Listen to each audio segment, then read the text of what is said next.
BRS ने राजन्ना सिरसिल्ला में cooperative electricity supply society के डायरेक्टर के 15 ओहदों में से 12 पर कामयाबी हासिल कर ली है। 24 दिसंबर को 15 डायरेक्टर्स के ओहदों के लिए पोलिंग हुई थी, जिसमें एक नशिस्त बीजेपी को हासिल हुई। बीआरएस और बीजेपी ने इन इंतखाबात को सिलसिला में वक़ार का मसला बना लिया था।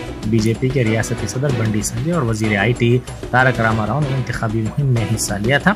वजीर आईटी तारक रामाराव ने कामयाब डायरेक्टर्स को मुबारकबाद पेश करते हुए नेक तमन्नाओं का इजहार किया। రాజన్న సిరిసిల్ల జిల్లాలో జరిగినటువంటి సెస్ ఎన్నికలలో భారీ మెజార్టీతో బీఆర్ఎస్ అభ్యర్థులు ఘన విజయం సాధించడం జరిగింది।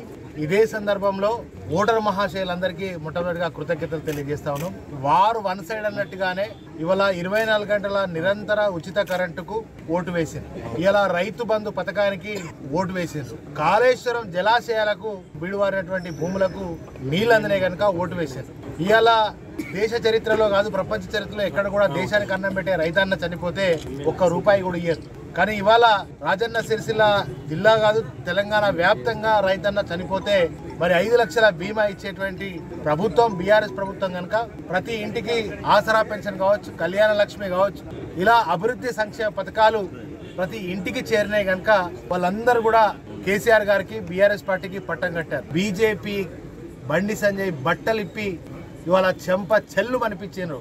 ఇక బీజేపీకి తెలంగాణలో అడ్రస్ లేదు।